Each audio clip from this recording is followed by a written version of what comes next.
Right. Representative Bynum, let's start with you, please. Good morning. My name is Janelle Bynum. I am the Democrat for House District 51. What other information would you like? Tell us the geographic boundaries of your district, please. The geographic boundaries would go from 122nd-ish in division all the way down to Camp Withacombe and all the way out east to Persimmon Golf Course and jog along Highway 26. Your district is in only 2 counties, right? Multnomah and Clackamas? Yes, so East Portland, Damascus, Gresham, Boring, North Clackamas, and Happy Valley. You have served 1 term? Yes. Okay. Tell us about yourself. Where did you grow up? I grew up in Washington, D.C., daughter of 2 teachers. Went to public school most of my life and finished school at the Madeira School in McLean, Virginia. Okay. And I believe you got here via Detroit, right? You were in the auto industry?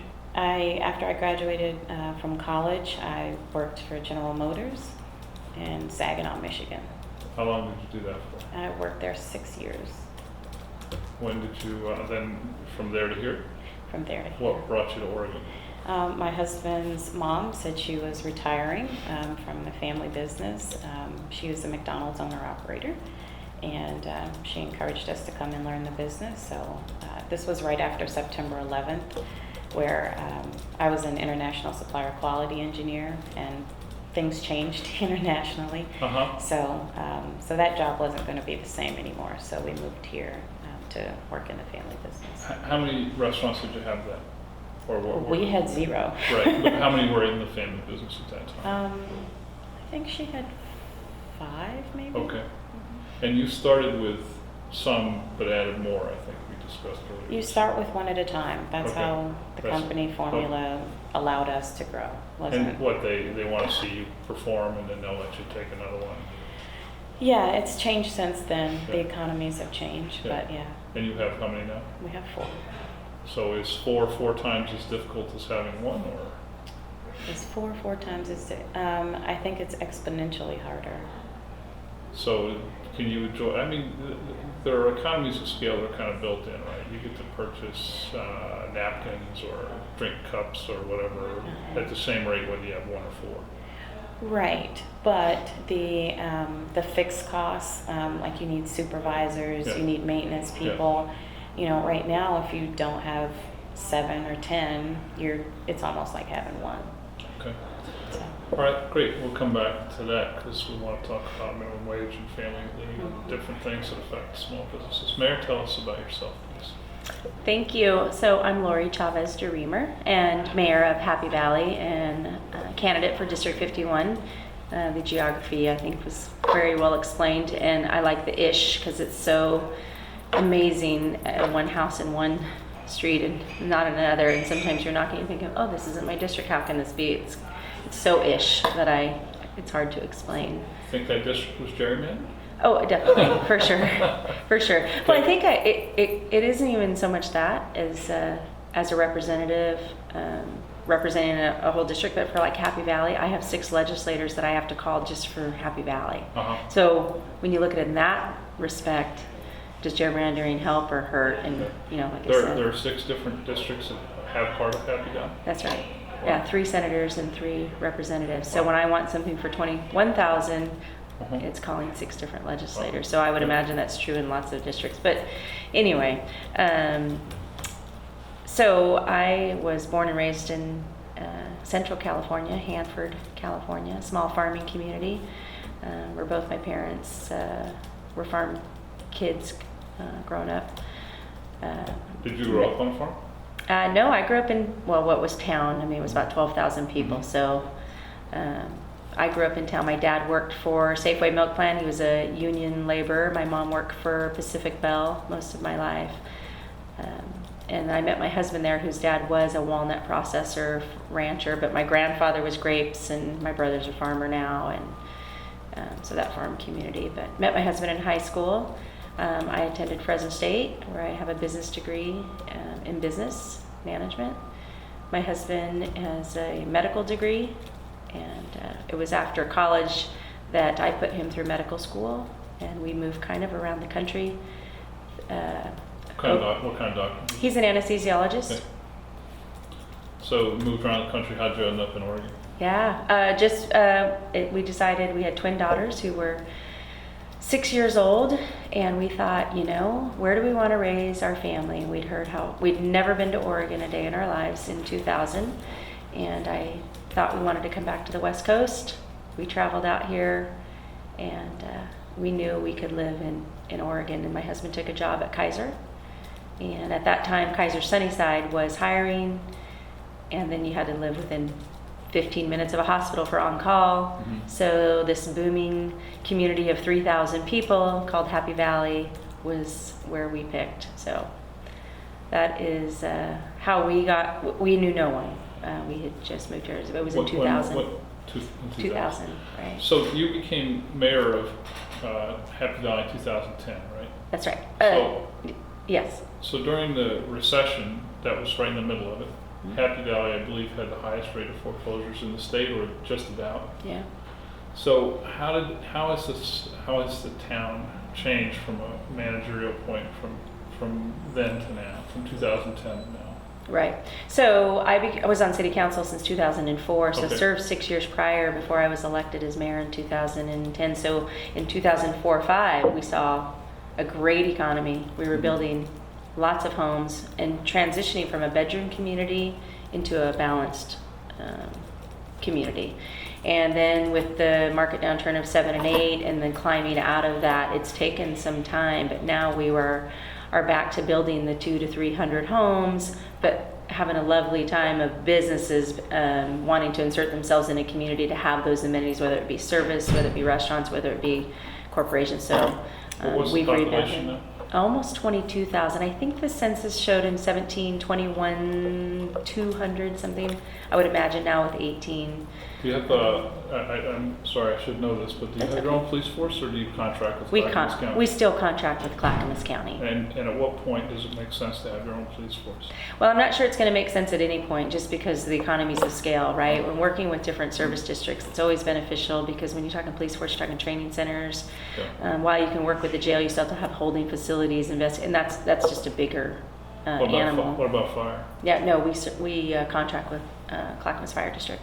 So you have the benefit really of being, a lot of cities your size in Oregon don't have that benefit. They kind of grew up as cities, they have to pay for their own services. So That's what right. does that allow you to do to other cities? Well, we still pay for the services, But right? you don't have those fixed costs that you just mentioned. You That's don't it. have those kind of legacy costs. That's exactly right. So it's a benefit to work with, we often, I used to, and still do, compliment and brag about being not a full service city. Mhm. But as you grow up, you tend to have then different, it's like you want to create your own destiny. Yeah. You want to start, and we see that in other districts, right? Whether it be a sewer district or a parks district and so forth. And so you start to see, what do the people of Happy Valley want? And then how do we work together to be partners? And I find that Clackamas County can be not a parent style county, but if we can share those economies to best serve the people for the dollars, then I think it's best to do so. And with fire and police, we find that to be a benefit. Okay. So Representative, remind me what committees you serve on? I am the vice chair of the Business and Labor Committee, Higher Ed, and Early Childhood and Family Supports. Okay. So what would you point to in your first term in terms of bills that you sponsored or co-sponsored or put a lot of work into that you would be proud of or would want your constituents to know about? Well, I was really proud of the work that I did on equal pay, helping to massage the features of it to get it across the finish line. That was a lot of negotiation. It was led by Representative and now Judge Leininger, but I think my business insight on how exactly things work on the business side really helped give some credibility to some of the business concerns. So that would be one. That's equal pay for government workers? It's That bill? everybody, yeah. Okay, yeah, okay. The flexible scheduling bill was also very important. Again, I view my role as a person that can help shape policy to get really good policy across the finish line. But the bill I would say I'm most proud of is addressing our high school graduation rate, where I made sure that our most vulnerable students, so homeless, transient, kids in our foster care system, we were addressing the systemic problem of them having to retake classes when they moved around through different districts. And so this allowed them to get credit for the work that they had done, to default to the state standard for the number of credits or hours that they needed to get, so that they can cross the finish line with their classmates. And I think it was impactful because it was zero cost, removed barriers that the school districts hadn't quite articulated, but they knew it was a problem, Yeah. but also allowed our kids to enter the workforce full and whole. Okay. The equal pay bill, there's been some discussion about it lately because I think it's proving fairly complicated to implement. And I went back and looked, and the fiscal impact of that bill seems to be pretty much unknown. Would you agree, or? I don't know that you ever fully know. The economists make estimates. Right. But I think the values that bill etches in stone, Mm-hmm. are that people should be paid fairly for the work Right. that they do. Right. And especially women or people of color shouldn't always be playing catch up Right. in the workforce. And one of the things that's important to me is like in multi-generational wealth, when a person never has the chance to earn a full income, that's Yeah. passed down to their children. I think foundationally that's something that we needed to address in the legislature. That's what I wanted to ask you, because I think, I was talking to, because this has come up in other interviews, and I've talked to a couple of people in Salem about, the process of implementing it. And some people are like, wow, it's going to be really expensive because part of the law is that nobody can get a pay cut. Mhm. So even if there are people who are overpaid now, they're going to continue to be overpaid, and they're going to bring other people with them. But I think what you're saying is that's okay, because the principle of equal pay is really what we're trying to get at. That to me is foundational and, Yeah. and fundamental as a value. Yeah. There are a lot of people who are being overpaid for what they produce, and I think over time it'll become apparent that they're overpaid. Yeah. But those who work hard and put in an honest day's work, I just don't see how we justify continuing to underpay them. Sure. Okay. So you faced off against Representative Bynum 2 years ago. Is there a place where you would like to bring our attention to her record, things that she's done or not done since she was elected? Sure. I think it's reasonable that for anybody who runs for office to have a rematch or to challenge anybody, right? I mean, that's the democracy that we have, to say, who do we represent, and do they say they're going to do did they do what they said they were going to do? And I would challenge that some of the things that I think both of us ran on was one, the transportation bill, and one, to be a moderate voice, and we didn't get that. I don't feel we got that when we look at a voting record, and it's aligned 98% of the time with one party. A moderate voice is 65, 70, 75. You fight for what you promised was moderate, and in the transportation package, I think that would be very apparent. I'm not aware of how she voted on the transportation package. Yeah, she voted no on the 2000, and it was a bipartisan bill, and it was a lot of work. I spent a lot of time down in Salem lobbying for, as a lot of mayors did, on behalf of their communities, on behalf of their constituents, businesses. It was hard to get there because we knew it was going to cost more money. And I know a lot of Republicans were apprehensive to raise taxes for maybe, when we've seen a lot of waste, but we still heard from the constituents that said, we need some infrastructure change. And so when you lobby for that, and you lobby your own representatives, and they stump on that, then they have to vote yes for that. That was the promise. So This may be the first time I've heard a Republican criticize a Democrat for voting no on a tax Yeah. increase. So we'll unpack that in a second. But is there another bill or issue that you would point to beyond the transportation package? Well, I think the small business tax for small businesses, if we're going to be the voice of small business, and I own a business as well, right? We know how valuable and important that is to either, you want to incentivize businesses to do the right thing. We do want equal pay, right? I have business owners, employees that work for us. And we talking talk, about Senate Bill 1528? yes, Okay. right? To increase the small business tax where it can raise taxes almost 40% on small businesses with 10 employees or less. I don't think that's a benefit to anybody. When I'm doing ribbon cuttings for moms and pops and husbands and wives who have invested their entire life savings to open those doors, the last thing I want to do is come down on them with more tax or more regulation that they'd shut those doors within 3 years. Okay. Representative Bynum, would you like to respond to those two? First, the transportation vote, and secondly, the small business tax. Sure. I supported transportation infrastructure investments primarily because I know the state needs to move goods, services, and people around the state efficiently. And I fought and got $110 million for Outer Powell, and the residents there are excited. Never thought that it would happen. But I did want to sound the alarm from a principle standpoint. I think Portland has lost its way a little bit in remembering the people of East Portland. So what that means is, should people have to pay to get to work? Should people have to pay to get to their doctor's appointments? Those were all things that people in East Portland told me that they were very concerned about. When I, talked with them at the doorsteps, talked with them on social media, tolling was a big deal. And it was one of those details, I guess you had to be in Salem to truly understand what was written in the bill and the threat and prospect of that. And sure enough, I'm right. People are concerned about that. So that tolling was the primary concern that you had about the bill? Yeah, that's a big deal. You take how difficult it is to get into the city on Powell. You take how difficult it is now to get in to the city through vehicular traffic on Foster. Yeah.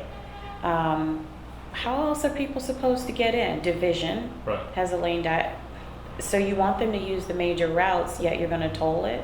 Yeah. Okay. And there's no industry out in East Portland. So that was the first part. And then the second one on business taxes, I voted no on one, yes on another. But the one that I voted yes on, that was a suggestion of the business community to close the loophole for suits and scrubs.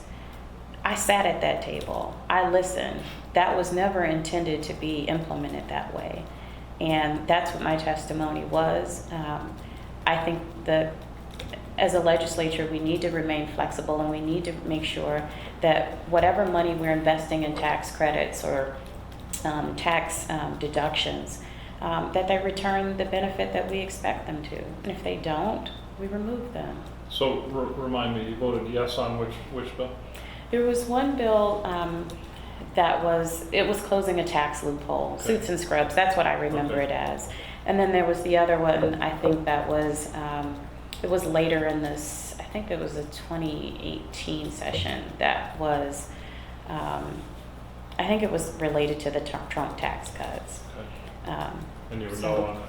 I was no on that one, and I felt like the motivation for that, I bucked the party on that one. I didn't feel that tax policy should be based on vendetta or who should have what. I felt like tax policy should be based on what it returns to the taxpayers. So give us, that's a good example. Give us another example of a bill that was difficult for you because you disagreed with your caucus leadership or with important constituencies in the Democratic Party. Well, there was one that I thought people didn't quite grasp. It was a minor bill, but I thought it was important from a value standpoint, and it was raising the amount of a construction project that required running water, hand washing stations. And the agency, one of the agencies, I don't remember, proposed it going from like 750,000 to $1 million, something small. But I said on principle, if we expect women to go into the trades, then we can't have workplace rules that don't accommodate their needs. Mm-hmm. And as a woman, I would like to wash my hands after using the restroom. And nobody else saw it as a big deal, but Representative Hack then and I, looked at each other and we were like, no, this is not going to happen. So actually, it was she and I that kind of commandeered that bill, said, no, we need to take a stand on behalf of women workers in the trades and making sure that the facilities that they have represent what they needed. Okay. What was the bill that was more prominent where you got beaten up by Williamson or Kotak or their surrogates? That I got beaten up by? Yeah. We're looking for an example of your independence, of your willingness to take Well, on powerful interests. So flexible scheduling was a tough one. I would say that I had a lot of visits to my office about that. There were some provisions in there that I knew as a business owner weren't going to work. Like, I think it was something like if the weather, caused your business to go down, you still had to pay. Yeah. Or, if it was like a sports team and they didn't make it to the next level and you needed to schedule, you still had to pay. But what I tried to explain was some people who are in those industries, they know that and they know it's temporary work and they're okay with that. Right. And to impose these constraints on businesses was onerous and it wasn't going to work long term. So flexible scheduling is probably a bill I had a lot of input on. I would say You ended up as a yes? yes. Okay. All right. Mayor, same question for you. Where have you shown you've been in elected office for 14 years? So, and I imagine those are nonpartisan positions, right? Correct. But you're a Republican. Correct. So tell us where you disagree with sort of the Republican orthodoxy, or how you're independent from just going along with what everybody else Sure. wants. Well, the transportation package is certainly, it just was such a large conversation. And again, it's raising taxes, right? And we're going to go out and ask the people to pay more money to move those goods and services, as we talked about. And if we say that that's what we're going to do. So I do take a little issue with, if all the votes were like Representative Bynum, we wouldn't have gotten that $110 million back to District 51. So we can't just say, well, I fought for it and I brought it back to you, but I was still a no vote. So we have to honor what we say, or at least go back and say, you know what, I can't take credit for that because I actually voted no, because somebody else outweighed that. If the tolling outweighs that, tolling in that House bill was for conversation and study. It wasn't to be imposed just yet, and they're still studying it. And I'm just as concerned with tolling and the impacts in the outer side. So we still have to be honorable in what we're saying and not take credit for it if we were the no vote, because if we were the leaders of that, then you lose. So that's one issue that we had to stretch ourselves out on. I mean, as far as the Republican Party goes, I am a pro-choice Republican. That is completely outside of what the platform is. But again, as a woman, I think that if anybody can speak to it, it's women, right? I mean, this issue is one of the most important issues that we face. And it's up to us, our families, our doctors, and who we answer to, and the higher power to say what choice we need to make. So that I have to constantly answer to that, and I'm proud to do so. Where are you on Measure 106? On taxpayer funded? Mm-hmm. Yeah. So taxpayer funded abortions, I think, becomes where we become murky, right? When we're extreme, and that's why you're seeing these initiatives. These initiatives and measures that are coming forward are due to extremism on whichever side. And I hate to see that we're doing any sort of policies when the legislature is not doing the job that we can do. So now we have taxpayer funded for anybody and all, and I can find that that's an extreme case where people push back. So I'm not for taxpayer funded for across the board. I just don't see it as a benefit to the state of Oregon. But for healthcare reasons, right, for a woman's life, for the life of the mother and those things, of course, that's in a healthcare choice. But for everybody across the board at any point, it's an extreme case. So are you voting yes on 106? I will be voting yes on 106. Representative Bynum, what are you on? No. I mean, a right for some is not a real right.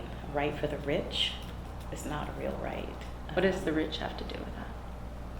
So a right for people who have health insurance or people who can afford to pay out of their pocket, but people who are on the margins, women who are on the margins, who can't access it through their state-funded insurance, I think is unfair.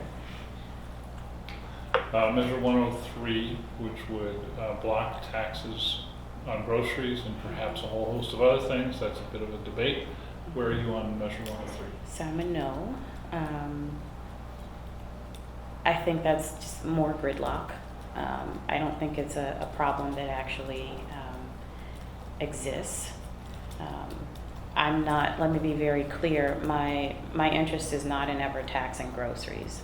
I just think that we need to make sure that we leave legislating in the hands of people who can all come to the table and not legislate through the initiative petition process, at the ballot. Okay. Mayor, where are you on 103? Yes, but I agree in the sense that we should be leaving it to the hands of the legislature, but they're not doing the job. And that's what you're seeing. It's this extremism. We should not be taxing groceries. Again, that could speak to the same issue that Representative Bynum just said. Who gets to pick and choose the winners and the losers, and who's going to pay those groceries bills if we tax that? But we're leaving it to the job of the electeds, and they're not doing it. And so now you're seeing the people say, "Hey, enough's enough," and I want to come out and fight this. Are the people saying that, or is the grocery industry saying that? Oh, I would say that the people are saying that. That's who you're going to have interests on both sides. I mean, I think that's reasonable to say. People lobby, people pay for lobbyists to go down there. We see it on both sides. Yeah. But we saw it in Measure 97. People spoke, right? Same thing. We don't want to have a regressive tax where the most vulnerable pay the price. But one of the most compelling arguments, at least to me, for Measure 97 against Measure 97 was we shouldn't be making complex tax policy at the ballot box. Now here we are making complex tax policy at the ballot box. In fact, we're being pushed in that direction by people who 2 years ago thought it was a bad idea to make tax policy at the ballot box, and now it's a good idea. So It's anyway, I totally understand. So Metro has a $653 million housing bond on the ballot. It would potentially benefit Happy Valley, well, potentially benefit every community or not in the 3-county area. So how will you vote on that? Happy Valley, because we had to weigh in on this as a council, whether we're going to support it or not. And again, this is one of the biggest issues that we're facing, not only in Oregon, but in 51, but across the country, right? Housing affordability, homelessness, and how do we tackle this problem? And as 25 mayors sit every single month, we battle about.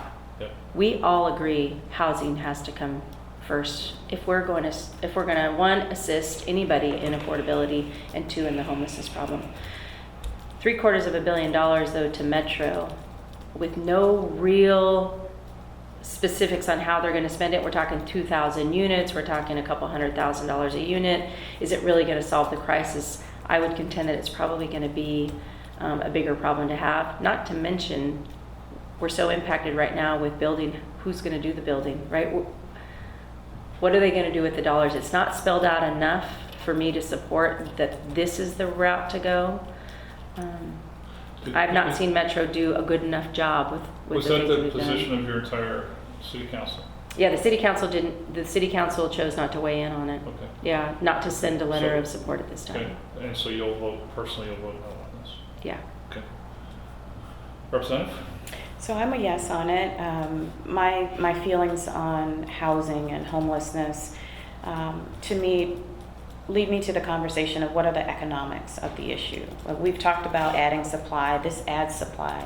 But I also think going a little bit farther and looking at the 16,000 unoccupied units in Portland at the high end of the rental market, that to me is like food going, rotten. Mm-hmm. So we know we have the capacity to build supply, but how do we get supply in the affordable and entry level? And this is one way to do it. But we still need to, again, have the broader conversation about the economics and making sure we inject money in the right places so that, our school teachers, our young firefighters, policemen who live in the community can actually afford a home in the community. That's right. My daughter's a teacher. She couldn't afford to live just about anywhere in the Portland metro area, and she can't live alone, right? She has to have roommates in order to have that. Happy Valley is one of we're building the most multifamily home in all of Clackamas County right now. But with that gridlock on the urban growth boundary, we have to do all the levers at once. We worked together this last cycle, mayors, 1,000 Friends, to go down to the legislature to push out some areas and do a midterm expansion on certain areas that we're seeing, which will ease some of that as well, because the land costs are so very high when we're restricting a lot of that. So, Is there a homeless issue in Happy Valley? well, we're starting to see some experience of it. Absolutely. I mean, the kids in the schools, we know that there's a percentage, right? And so we all have to work on the issue together. Where do kids from Happy Valley go to high school mostly? Clackamas High School and LaSalle, Yeah. there's private schools for sure. And then the opening of the new high school will be, I think the projected date from what we've seen, if it stays on target, is 2021. Whose high school will that be? Well, it'll be in the city of Happy Valley. And it'll be in the North Clackamas School Clackamas District. That's correct. District, Mhm. which has a reputation for really doing a good job on a lot of things. Is that accurate? Yeah, I do think so. I mean, their Especially graduation rates vocational. are, Sabin Schellenberg, their career technical Yeah. program has been beneficial for the entire community, Okay. for sure. I'd like to ask each of you to give you the opportunity to ask your opponent a question. Please make it a question and not a statement. Ask you to go first, Representative. Okay. So as a mom, we both had kids, and wanted to know how you felt about paid family leave and its implementation either in Oregon or nationally. Paid family leave.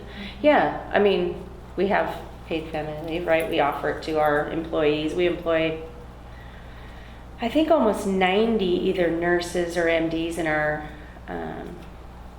anesthesia practice. And a lot of them are women, right, with young kids. And paid family leave is something that we want to incentivize. It's the imposition of mandating. Sometimes that makes people move one way or the other, but what I don't want to do is risk the jobs. And I don't want it to be because women want to have children, right? And so we want to incentivize them. And one of the barriers that we just found is that we have 2 young women in their early 30s who work for us in our office. And they are wanting to have children. They express that to us, and we need them. We want them to stay. So we wanted to, right on site, build a little daycare right in our office so they could come in and still work. The regulations were so difficult to do so that we couldn't afford to do that. So we just increased their pay so that they can pay for that daycare so that they can stay working for us. It's those kind of incentives that I love to offer. The mandates make it difficult across the board when we're not in every sector, because what will happen, they will lay women off if we can't do that. We have to incentivize the businesses instead of the mandate, rather than you by rule. My daughter's a teacher.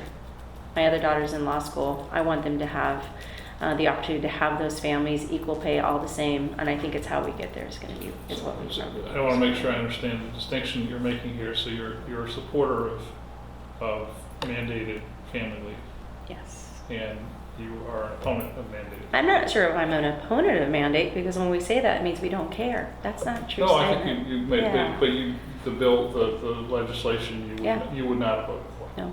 Okay. Would you like to ask Representative Fine a question? Well, I think the question is probably for me is we live in the same city, Happy Valley. We've done great things throughout the community, and District 51 is such a diverse area. How do you ensure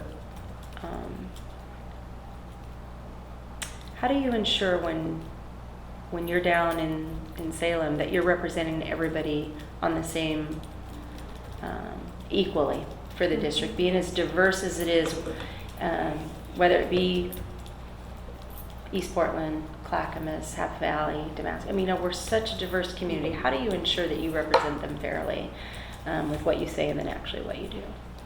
So first of all, I'm keenly aware of the differences, whether it's politically. So we have 14,500 Democrats, 10,900 Republicans, 1,500 independents, and 15,000 non-affiliated or small parties. So I'm aware that there's a difference. We have, Asian families, Black families, Latino families, racially different. We have the most affluent zip codes and the most vulnerable zip codes. And I've talked to them all. And I think it's just like, running a household. It's just like raising children. It's just like running a business. You try to weigh the priorities and try to get to a yes for the most number of people. So I will always stand up for working families. I will always stand up for small businesses. And I will always stand up for a government that returns something to its people, and views itself as a good steward of their resources. Those are my values. That's how I try to look at any problem. And then I always try to just remain open and accountable to people who may have issues with me. I've never turned down an appointment with a constituent, and I never take any criticism to heart. I just always listen and try to hear where they're coming from. Representative Bynum, I noticed on Mary Remmer's voters pamphlet statement that she has endorsements from Martha Schrader, who's been a Democrat in Salem, and John Foote, who I believe is a registered Democrat. I don't know his registration, and I don't. He tells us he is. I'm sure you can find people like Jen Williamson who might disagree. In any case, can you point us to any endorsements that you have from Republicans? Josh Callahan is a colleague of mine. Colleague, he's also a restaurant owner, or? No, he and I coach soccer together. Okay. Yeah. And he's a Republican. Uh-huh. Okay. Any others? I don't know.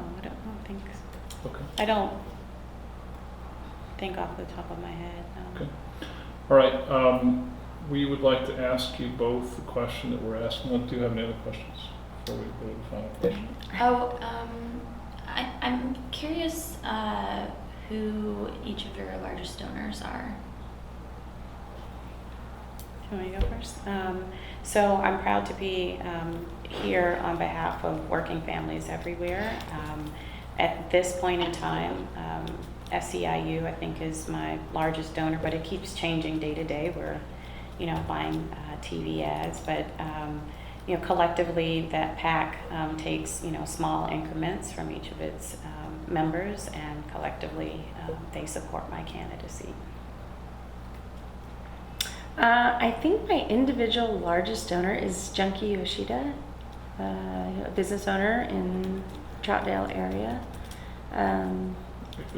Which is not in your district, but that's okay. Not in the Yeah, district. no, No, but a so- business advocate, and so. But I believe that is. I see.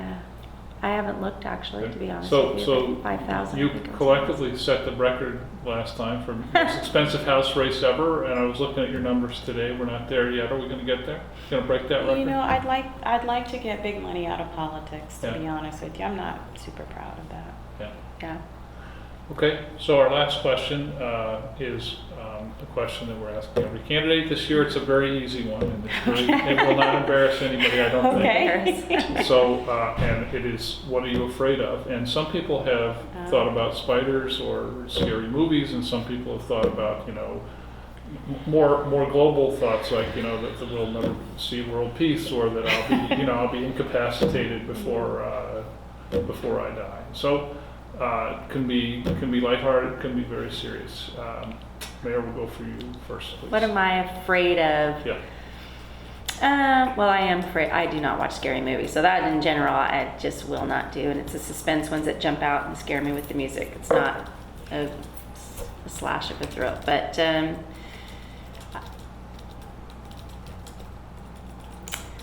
I do sometimes get afraid for the future. Right? I have young daughters who are 24 years old and making their way in the world with a good background, but you can see the fear on their faces about what does the future look like.